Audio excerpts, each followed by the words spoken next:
Welcome to എജുടോക്സ്. വാർഷിക പരീക്ഷ അടുത്തു വരികയാണല്ലോ. 4ാം ക്ലാസ്സിലെ മാത്തമാറ്റിക്സിൻ്റെ പ്രീവിയസ് ക്വസ്റ്റ്യൻ പേപ്പറാണ് ഇന്ന് നമ്മൾ ഡിസ്കസ് ചെയ്യുന്നത്. ഒന്നാമത്തെ ചോദ്യം നോക്കാം. പ്രവർത്തനം 1. എത്ര ഭാഗങ്ങൾ? ഭിന്നസംഖ്യയുമായി ബന്ധപ്പെട്ട ചോദ്യമാണ്. എല്ലാ വാർഷിക പരീക്ഷയിലും അധികവും കണ്ടുവരാറുള്ള ഒരു ചോദ്യമാണ്. നല്ലപോലെ മനസ്സിലാക്കി വെക്കുക. ഇവിടെ നമുക്ക് ചിത്രങ്ങളാണ് തന്നിരിക്കുന്നത്. ഓരോ ചിത്രത്തിലും എത്ര ഭാഗമാണ് നിറം നൽകിയതെന്ന് എഴുതുക എന്നതാണ്. അപ്പോൾ നമുക്ക് ചിത്രം ഞാനിവിടെ വരച്ചിട്ടുണ്ട്. ഇത് 2 കഷ്ണങ്ങളാക്കിയിട്ടുണ്ട്. അതിൽ നിറം നൽകിയ ഭാഗത്തെ സൂചിപ്പിക്കാനാണ് നമ്മളോട് പറഞ്ഞത്. അതുപോലെ ഇവിടെയും വേറൊരു ചിത്രം തന്നിട്ടുണ്ട്. അതിലും ഷെയ്ഡ് ചെയ്ത ഭാഗം എത്രയാണ് എന്നാണ് നമ്മൾ കണ്ടെത്താൻ പോകുന്നത്. അപ്പോൾ ഇവിടെ 2. അപ്പോൾ നമ്മൾ ഇങ്ങനെ ഒന്ന് മാർക്ക് ചെയ്താൽ നമുക്ക് പെട്ടെന്ന് കിട്ടും. ഇത് 1 എന്ന രീതിയിൽ ചെയ്യുക. 1, 2. അപ്പോൾ 2ൽ 1 ഭാഗം കേട്ടോ. 2ൽ 1 ഭാഗമാണ് ഷെയ്ഡ് ചെയ്തത്. അപ്പോൾ 1/2 ആണ് ഇതിനെ സൂചിപ്പിക്കുന്ന ഭിന്നസംഖ്യ എന്ന് പറയുന്നത്. ഇനി ഇത് എത്ര ഭാഗമാണ് നമുക്ക് കിട്ടാൻ ഡയറക്റ്റ് നോക്കിയാൽ കിട്ടും. പക്ഷേ നമുക്കൊന്ന് ചെയ്ത് നോക്കാം. അതായത് ഇവിടെ 2 ഭാഗമാക്കിയതിനെ വീണ്ടും പകുതിയാക്കി ക്രോസ് ചെയ്തിട്ടുണ്ട്. അപ്പോൾ ഇവിടെ നമ്മൾ അതുപോലെ ഒരു ഭാഗം ശരിക്കുണ്ട്. മനസ്സിലായോ? അപ്പോൾ ഇത് എത്ര ഭാഗമുണ്ട് നമുക്കൊന്ന് എഴുതി നോക്കാം.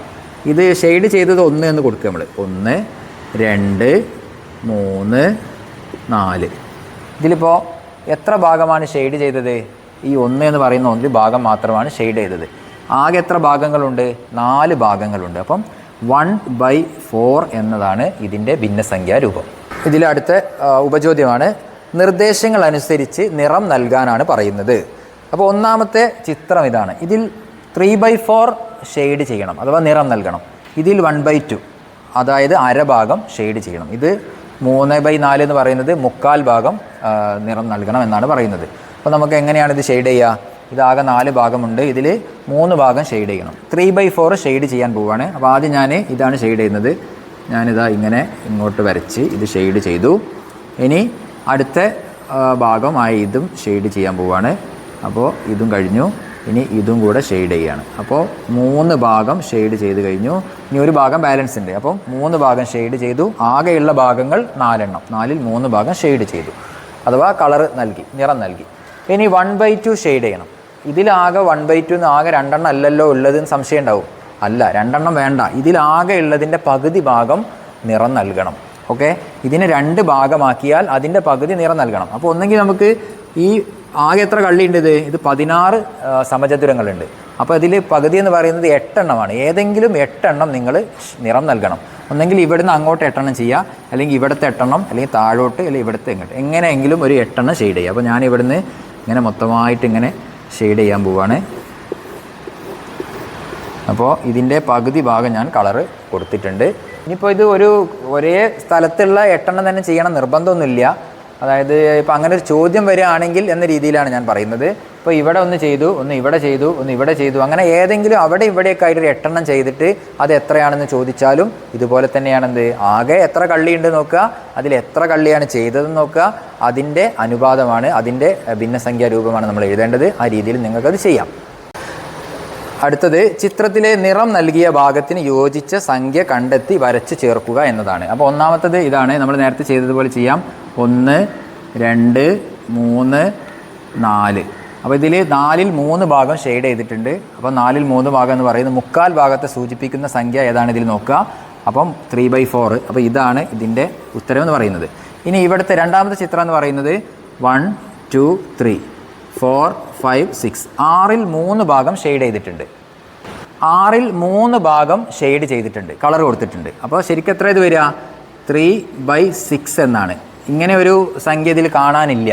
കാരണം 3/6 എന്ന് പറഞ്ഞാൽ സത്യത്തിൽ എന്താണ്?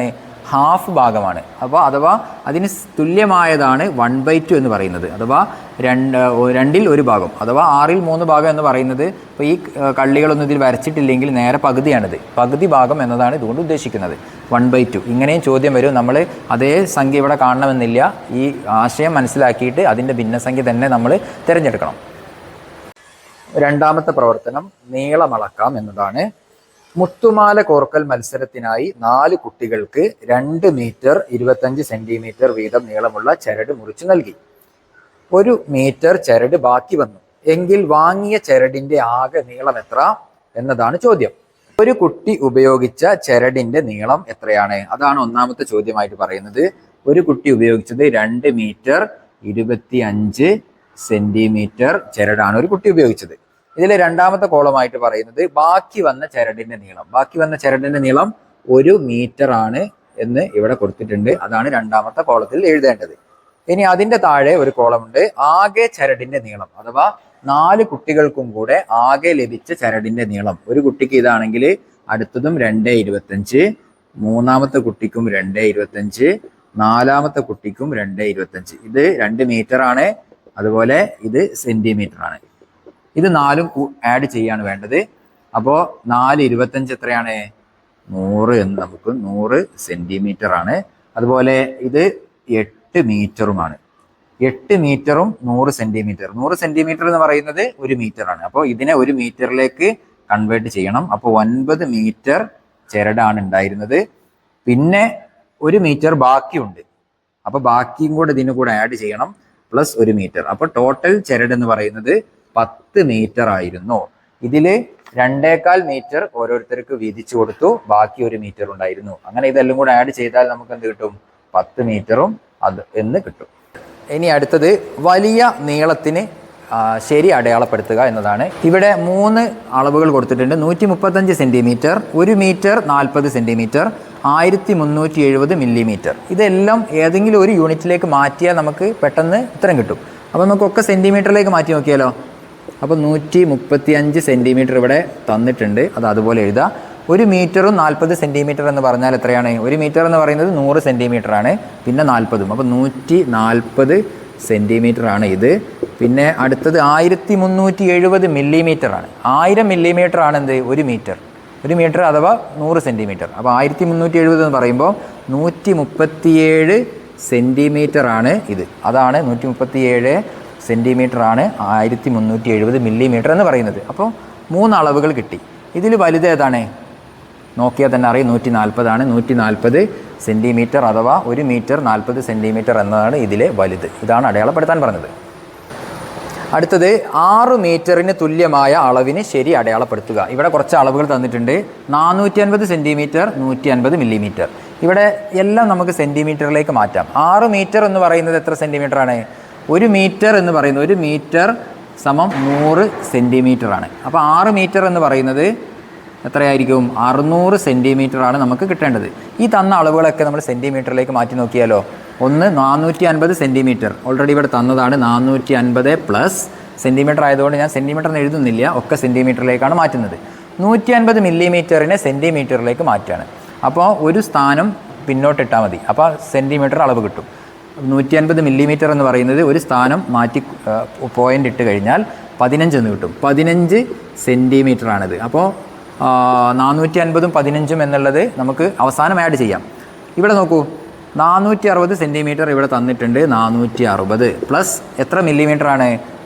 അത് സെന്റിമീറ്ററിലേക്ക് മാറ്റാൻ എന്ത് ചെയ്യണം? ഒരു സ്ഥാനം മാറ്റി പോയിന്റ് ഇടുന്നു. 140 സെന്റിമീറ്റർ ആണ്. 140 എന്ന് കിട്ടും. പിന്നെ അടുത്തത് 400 സെന്റിമീറ്റർ ഇവിടെ കൊടുത്തിട്ടുണ്ട്. അപ്പം 400 പ്ലസ് ഇതൊരു പോയിന്റ് ഒരു സ്ഥാനം മാറ്റി കുത്തിടുന്നു. അപ്പോൾ 20 എന്ന് കിട്ടും. 20 സെന്റിമീറ്റർ. അപ്പോൾ 20 ഇത്രയും അളവുകളാണ് നമുക്ക് കിട്ടിയത്. ഇതിൽ 600 എന്ന് കിട്ടണം. 600 സെന്റിമീറ്റർ ആയി കഴിഞ്ഞാൽ, ഇതൊക്കെ സെന്റിമീറ്റർ അളവാണ് ഞാൻ ചെയ്തത്. ഇത് 600 എന്ന് കിട്ടിയാൽ അതാണ് 6 മീറ്റർ. അപ്പം 450ഉം 15ഉം 465. അപ്പോൾ ഇത് അല്ല. 460ഉം 140ഉം എത്രയാണ്? അത് 600 ആണ് കിട്ടുന്നത്. 600 സെന്റിമീറ്റർ ആണ്. 400ഉം 20ഉം 420. അപ്പോൾ 600 എന്ന് പറയുന്ന ഈ ഒരു അളവാണ് 6 മീറ്റർ അളവിനെ സൂചിപ്പിക്കുന്നത്. ഓക്കെ, നിങ്ങൾക്ക് മനസ്സിലായിട്ടുണ്ടാവും എന്ന് വിചാരിക്കുന്നു. പ്രവർത്തനം 4. മനുവിൻ്റെ സ്കൂളിലാണ് ജില്ലാ സ്കൂൾ കലോത്സവം നടക്കുന്നത്.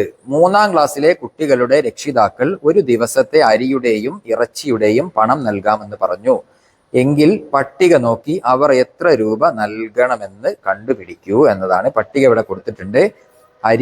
അരിയുടെ അളവ് 475 കിലോഗ്രാം ആണ്. വില 42 രൂപയാണ്. ഇറച്ചി 125 കിലോഗ്രാം ആണ്.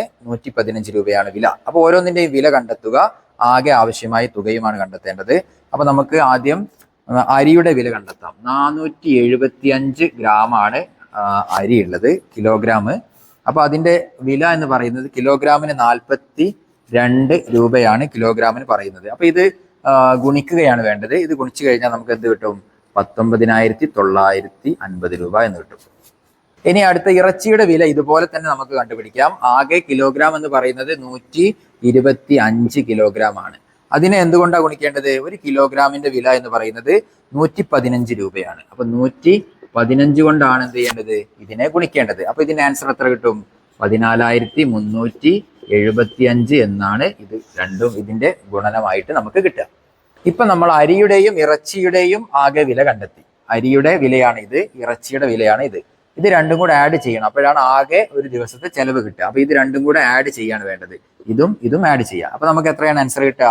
34,325 ആണ് ഇതിന്റെ ആൻസർ കിട്ടുക. ഇത്രയും രൂപയാണ് ഒരു ദിവസത്തെ അരിയുടെയും ഇറച്ചിയുടെയും വില എന്ന് പറയുന്നത്. ഇതിലെ ഉപചോദ്യമാണ് ബി. 4ാം തരത്തിലെ കുട്ടികൾ 5 രൂപയുടെ കൂപ്പണുകൾ ഉപയോഗിച്ച് 875 രൂപ പിരിച്ചെടുത്തു എങ്കിൽ എത്ര കൂപ്പണുകൾ ചെലവായി എന്നതാണ്. 5 രൂപയുടെ കൂപ്പണാണ്, അങ്ങനെ 875 രൂപ അവർ പിരിച്ചെടുത്തു. അപ്പൊ 875നെ 5 കൊണ്ട് ഹരിക്കാണ് വേണ്ടത്. അങ്ങനെ 5 കൊണ്ട് ഹരിച്ചു കഴിഞ്ഞാൽ ആൻസർ എത്ര കിട്ടും? 175 എന്ന് കിട്ടും. അപ്പൊ 175 കൂപ്പണുകളാണ് അവര് ചെലവാക്കിയത്.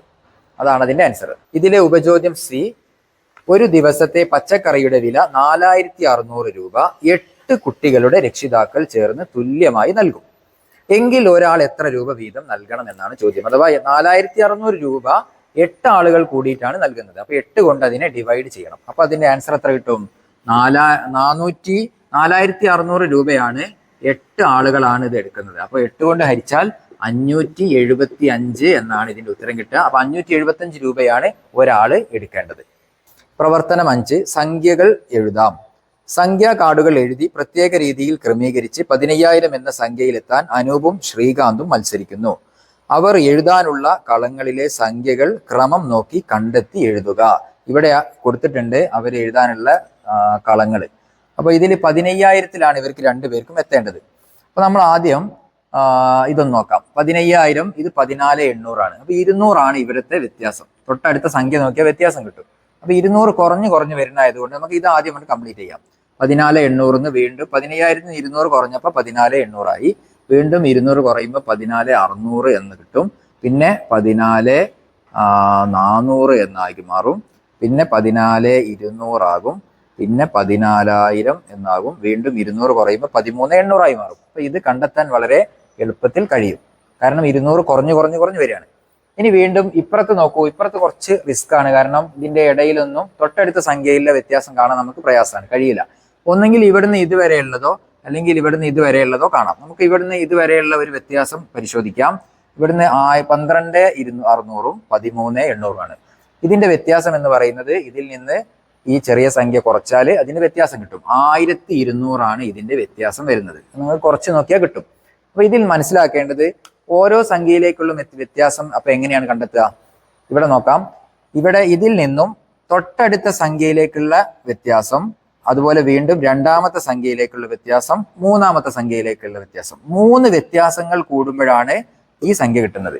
ഇതിൽ നിന്ന് ഒരു വ്യത്യാസം കൂടിയാൽ ഇത് കിട്ടും, രണ്ടാമത്തെ വ്യത്യാസം കൂടിയാൽ ഇത് കിട്ടും, മൂന്നാമത്തെ വ്യത്യാസം കൂടുമ്പോഴാണ് ഈ നമ്പർ കിട്ടുക. അപ്പം ഇവിടെ നിന്ന് ഇവിടെ വരെയുള്ള 1,200 എന്ന് പറയുന്നത് 3 വ്യത്യാസങ്ങളാണ്, 3 ഡിഫറൻസുകളാണ് ഇവിടെ എത്താനുള്ള 1,200 എന്ന് പറയുന്നത്. അപ്പൊ 1,200നെ 3 ഭാഗങ്ങളാക്കിയാൽ നമുക്ക് വ്യത്യാസം കിട്ടും. അപ്പൊ 1,200നെ 3 കൊണ്ട് ഹരിച്ചാൽ എന്ത് കിട്ടും? ഇതിനെ 3 കൊണ്ട് ഡിവൈഡ് ചെയ്താൽ ആൻസർ 400 എന്ന് ലഭിക്കും. അപ്പൊ 400 ഇതിലെ വ്യത്യാസം. ഒന്നെങ്കിൽ ഇവിടെ നിന്ന് ഇങ്ങോട്ട് പോരാ, ഇവിടെ നിന്ന് അങ്ങോട്ട് പോകാം. നമുക്ക് നേരത്തെ ഇത് ഇങ്ങോട്ട് പോകുന്നതുകൊണ്ട് ഇപ്പൊ അങ്ങോട്ട് പോയി നോക്കാം. അപ്പോ 12,600 നിന്ന് 400 കൂട്ടും. അപ്പൊ 13,000 എന്ന് കിട്ടും. 13,000 നിന്ന് വീണ്ടും 400 ആഡ് ചെയ്യാം. 13,400. പിന്നെ അടുത്ത 400 ആഡ് ചെയ്യുമ്പോൾ 13,800 മാറും.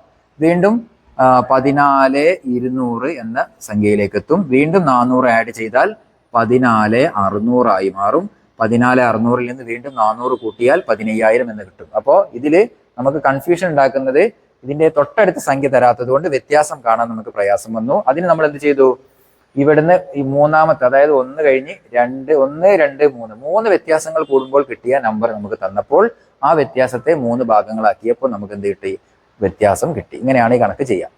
ബി ചോദ്യമാണ്. 4 കുട്ടികൾ പാറ്റേണുകൾ ഉണ്ടാക്കി. വിനേഷും രജിത്തും ഒരേ പ്രത്യേകതയുള്ള പാറ്റേണുകളാണ് ഉണ്ടാക്കിയത്. രജിത്തിന്റെ പാറ്റേൺ കണ്ടെത്തി വിനേഷിന്റെ പാറ്റേണുമായി യോജിപ്പിച്ച് വരയ്ക്കുക എന്നതാണ് ചോദ്യം. പാറ്റേൺ ഇവിടെ കൊടുത്തിട്ടുണ്ട്. വിനേഷ് ഉണ്ടാക്കിയ പാറ്റേൺ ആണ് ഇത്. രജിത്ത് ഉണ്ടാക്കിയ പാറ്റേൺ ഇതിലുണ്ട്. അതുപോലെ വേറെ 2 കുട്ടികളും കൂടി, ആകെ 4 കുട്ടികളാണുള്ളത്. അപ്പൊ ഇതിനോട് തുല്യമായ, ഇതിനോട് സമമായ ഒരു പാറ്റേൺ ഇതിലുണ്ട്. അതാണ് കണ്ടെത്താൻ വേണ്ടി പറഞ്ഞത്. അപ്പൊ നമുക്ക് പാറ്റേൺ തരുമ്പോൾ നമ്മൾ ആദ്യം ശ്രദ്ധിക്കേണ്ടത് അതിലെ വ്യത്യാസം കാണുക എന്നതാണ്. അപ്പൊ 1750 നിന്ന് 1830 എത്താനുള്ള വ്യത്യാസം എന്ന് പറയുന്നത് 1830 മൈനസ് 1750, ഇത് 80 ആണ് ഉത്തരം കിട്ടുക. അപ്പോൾ ഇതിന്റെ വ്യത്യാസം എന്ന് പറയുന്നത് 80 ആണ്. പക്ഷെ വ്യത്യാസം ഒന്നാമത്തേത് 80 ആയതുകൊണ്ട് രണ്ടാമത്തേതും 80 ആവണമെന്ന് നിർബന്ധമില്ല. അതുകൊണ്ട് പാറ്റേൺ ആവുമ്പോൾ നമുക്ക് നല്ലത് എന്താണ്, തൊട്ടടുത്ത നമ്പറിലേക്കും കൂടെ നോക്കുക. ഇതും 80 തന്നെയാണ് വ്യത്യാസം. ഇതും ഒന്ന് ജസ്റ്റ് നോക്കി വെക്കുക. അപ്പൊ അതും 80 തന്നെയാണ് വ്യത്യാസം. ചിലപ്പോ ഇത് 80 എന്നുള്ളത് തൊട്ടടുത്ത സംഖ്യയിലേക്ക് എത്തുമ്പോൾ വ്യത്യാസങ്ങൾ മാറാൻ സാധ്യതയുണ്ട്. അങ്ങനത്തെ പാറ്റേണുകളും ഉണ്ടാകാം. അതുകൊണ്ട് നമുക്ക് പരമാവധി നല്ലത് ജസ്റ്റ് എല്ലാം ഒന്ന് പരിശോധിക്കുകയാണ് നല്ലത്. തൊട്ടടുത്ത ഒരുപാട് എണ്ണം 2, 3, 4 ഒരുപോലെ ആണെങ്കിൽ പിന്നെ അത് സെയിം ആയിരിക്കും.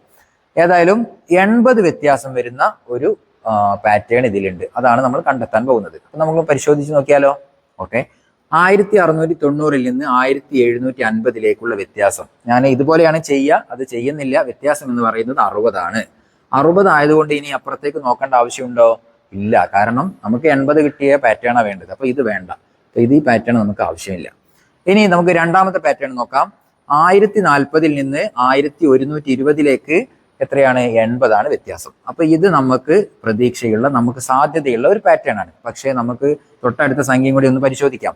1120 നിന്ന് 1200 80 തന്നെയാണ് വ്യത്യാസം. ഇവിടുന്ന് ഇങ്ങോട്ടും 80 തന്നെയാണ് വ്യത്യാസം. അതുകൊണ്ട് ഉത്തരം ഇതാണ്. രണ്ടാമത്തെ പാറ്റേൺ ആണ് ഇതിന് യോജിച്ച ഉത്തരമായിട്ടുള്ളത്. ഇനി മൂന്നാമത്തത് 2 ശരിയായതുകൊണ്ട് മൂന്നാമത്തത് നോക്കണമെന്നില്ല. എന്നാലും മൂന്നാമത്തത് നമുക്കൊന്ന് പരിശോധിക്കാം. കാരണം അതിൽ വേറൊരു കാര്യം കൂടെ ഒളിഞ്ഞു കിടക്കുന്നുണ്ട്. അതുകൂടെ നിങ്ങൾക്ക് പഠിക്കാൻ വേണ്ടിയിട്ടാണ്. 1460 നിന്ന് 1540 അതും 80 ആണ് വ്യത്യാസം. അതാണ് ഞാൻ പറഞ്ഞത്. നിങ്ങൾ ആദ്യം ഇതാണ് നോക്കുന്നത് എങ്കിൽ ഒരു പക്ഷേ ഇതിന് നിങ്ങൾ ആൻസർ എഴുതിയാൽ ഇത് തെറ്റും. തെറ്റാനുള്ള കാരണം എന്ന് പറയുന്നത് തൊട്ടപ്പുറത്തെ വ്യത്യാസം നോക്കിയാൽ മനസ്സിലാവും. ഇവിടെ നിന്ന് ഇവിടേക്കുള്ള വ്യത്യാസം എന്ന് പറയുന്നത് 90 ആണ്. ഇവിടെ നിന്ന് ഇവിടേക്കുള്ള വ്യത്യാസം 100 ആണ്. ഇതൊക്കെ മൈനസ് ചെയ്താൽ നിങ്ങൾക്ക് മനസ്സിലാവും. നിങ്ങൾക്ക് സ്വന്തമായിട്ട് ഇതൊന്ന് ചെയ്തു നോക്കുക. ഓരോന്നിന്റെ വ്യത്യാസം നിങ്ങളൊന്ന് കണ്ടു നോക്കുക.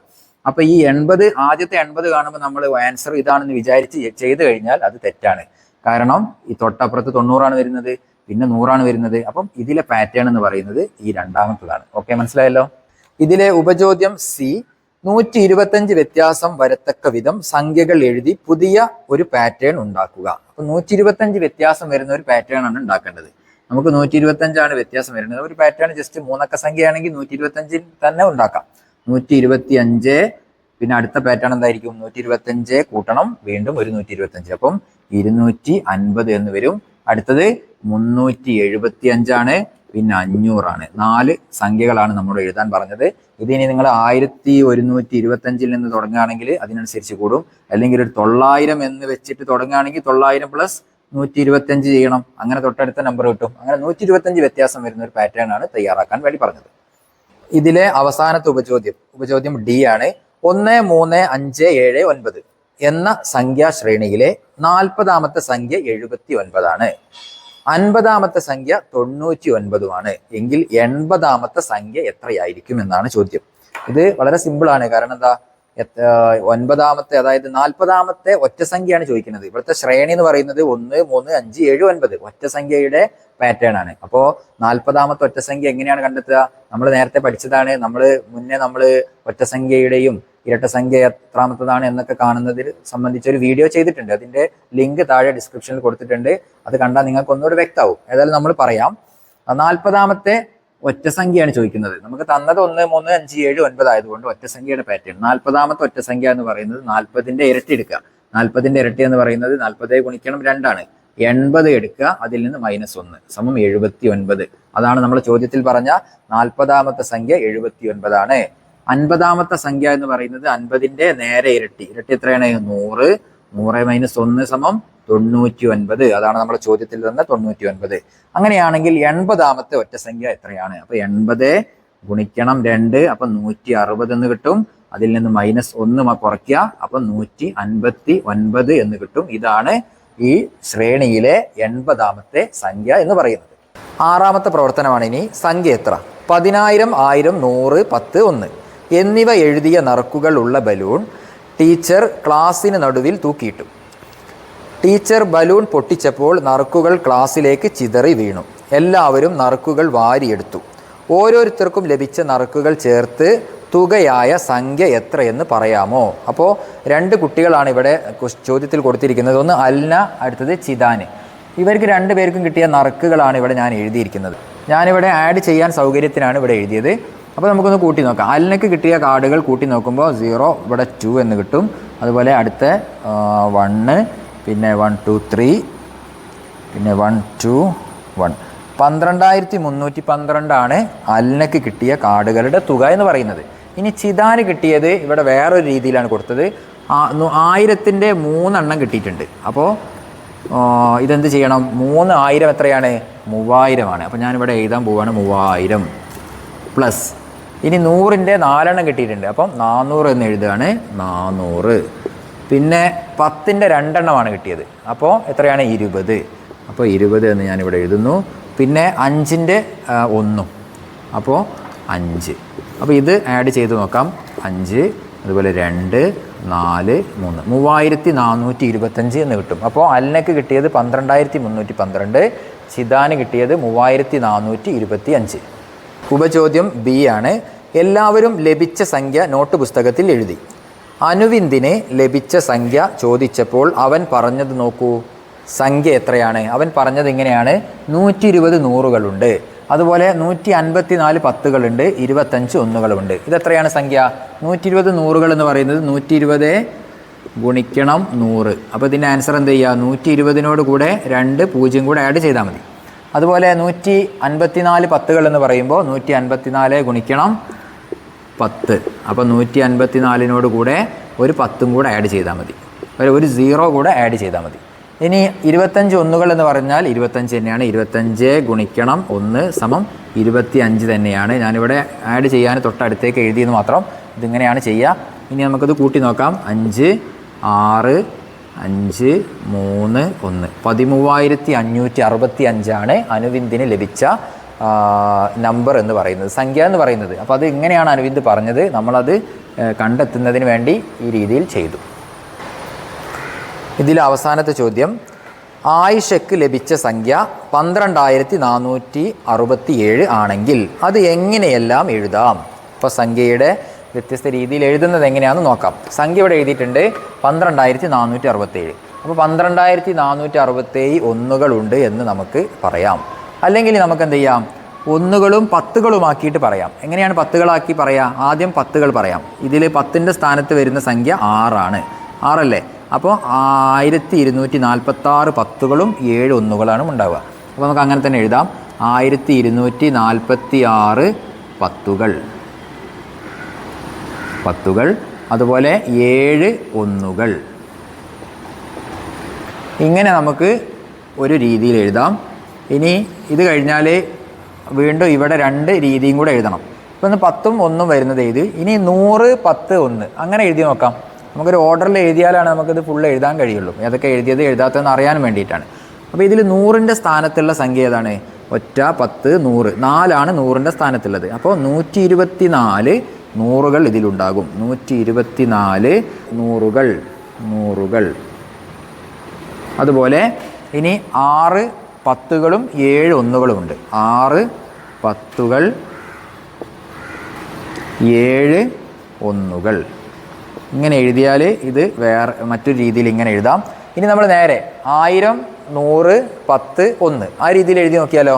അപ്പോൾ ഇതിൽ എത്ര 1000 ഉണ്ട്? 1000ൻ്റെ സ്ഥാനത്ത് വരുന്ന സംഖ്യ ഒറ്റ, 10, 100, 1000. ഈ 2 ആണ് 1000ൻ്റെ സ്ഥാനത്ത് വരുന്നത്. അപ്പോൾ 2ൻ്റെ അവിടെ നിന്ന് ഇങ്ങോട്ടുള്ള മൊത്തം 12 ആയിരങ്ങൾ ഉണ്ടാവും ഇതിൽ. 12 ആയിരങ്ങൾ. അതുപോലെ എത്ര നൂറുകളാണ്? 4 നൂറുകൾ. അതുപോലെ 6 പത്തുകൾ, 7 ഒന്നുകൾ. ഇനി ഇതല്ലാത്ത പല രീതിയിലും നമുക്ക് ചെയ്യാൻ കഴിയും. കാരണം ഇവിടെ ഇപ്പോൾ ഇങ്ങോട്ട് നോക്കും, 124 നൂറുകൾ എന്ന് പറഞ്ഞു. 6 പത്തുകളും 7 ഒന്നുകളും ഇത് ഒരുമിച്ച് എഴുതാം. എങ്ങനെ എഴുതാം? 67 ഒന്നുകൾ എന്നാക്കി എഴുതാം. അങ്ങനെയും കൂട്ടാം. ഇവിടെ അതുപോലെ 12,000 കഴിഞ്ഞാൽ 467 ഒന്നുകൾ എന്നാക്കാം, അല്ലെങ്കിൽ 46 പത്തുകൾ എന്നാക്കിയിട്ട് ബാക്കി ഒന്നുകളും എഴുതാം. അപ്പം നമുക്ക് പല രീതിയിലും ഇത് ചെയ്യാം. ഏതായാലും ഞാൻ 4 രീതിയിൽ ഇവിടെ എഴുതിയിട്ടുണ്ട്. ബാക്കി രീതികൾ നിങ്ങൾ സ്വയം എഴുതി നോക്കാം. ഓക്കെ, അപ്പോൾ നമ്മൾ ഇത്ര നേരം ചർച്ച ചെയ്തത് 2017-18 അധ്യയന വർഷത്തെ ആനുവൽ പരീക്ഷയുടെ ചോദ്യപേപ്പറാണ്. അപ്പോൾ ഇത് പറഞ്ഞ ചോദ്യങ്ങളും അതിൻ്റെ ഉത്തരങ്ങളൊക്കെ നിങ്ങൾക്ക് നല്ലപോലെ മനസ്സിലായിട്ടുണ്ടാകുമെന്ന് ഞാൻ വിചാരിക്കുകയാണ്. അടുത്ത ചോദ്യപേപ്പറുമായിട്ട് പ്രീവിയസ് ക്വസ്റ്റ്യനുമായിട്ട് നമുക്ക് വീണ്ടും കാണാം. Thank you.